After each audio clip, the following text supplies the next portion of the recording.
Oh, ahoy hoy. I didn't see you there. I'm Delegate Pat Young, representative for District 44B and chair of the Baltimore County delegation. I'm here for a special edition Fireside chat for my good friends at the League of Conservation Voters. They've asked me to provide for you a short history of boating. Now we're going to go all the way back to the Minoan period. Wait, stop.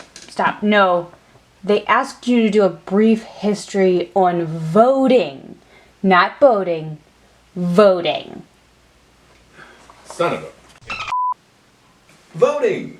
We're going to go all the way back to the very beginning in ancient Greece.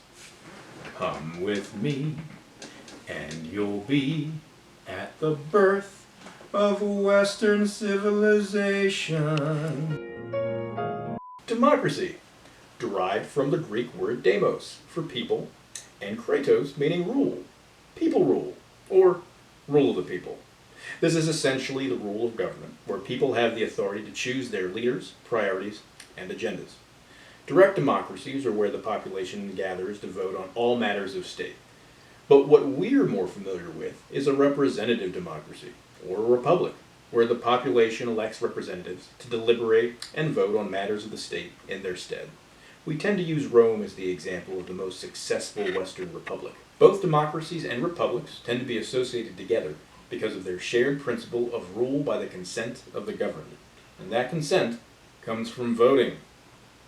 With the fall of the Greek democracies and the collapse of the Roman Republic into an empire, voting and democratic processes fell out of favor and became secondary to a single ruler or monarch managing all affairs of state, arguably for the next 2,000 years. Fast forward to the American Revolution, where American colonists fought for 7 long years to make sure that the King of England couldn't come over here and push us around, so we wouldn't have to pay taxes anymore, so we wouldn't have to drink stinking tea anymore. 1789, the U.S. Constitution became the law of the land, ensuring that everyone was entitled to vote in a free and fair election. Sure, if you just forget about women and minorities and anyone who didn't own land. Wait, what? While the Bill of Rights specifically details protections of individual liberty, property rights, and justice under the law, it did not define who was eligible to vote, leaving out to the states. This resulted in the voting population only consisting of white male property owners. Fast forward to 1870. The bloodiest conflict on American soil ended in 1865, giving way to the passage of the 15th Amendment, stating that the right of citizens to vote shall not be denied or abridged by the United States or any state, according to race, color, or previous condition of servitude, finally ensuring that everyone was entitled to vote in a free and fair election. Well, on paper, minorities were given the right to vote, but cultural and social prejudice remained rampant throughout the United States, which prevented them from actually participating, and they left out women. Again. Wait, what? Fast forward to 1919 for the passage of the 19th Amendment. Actually, Delegate, the 19th Amendment was ratified August 18, 1920, stating that the right of citizens of the United States to vote shall not be denied or abridged by the United States or any state on account of sex.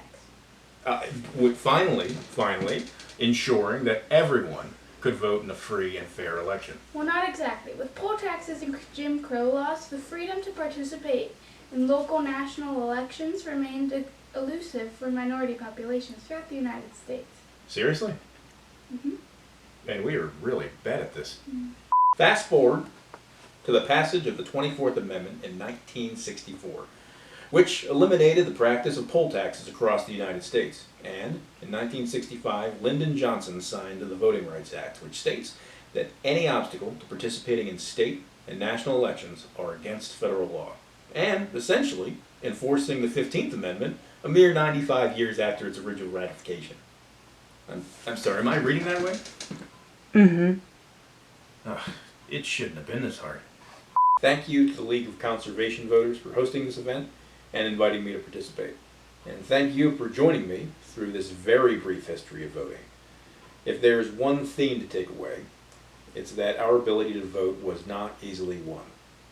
While it took blood, sweat, and tears, it was worth every battle fought to obtain it, and we must stay vigilant if we ever hope to maintain it.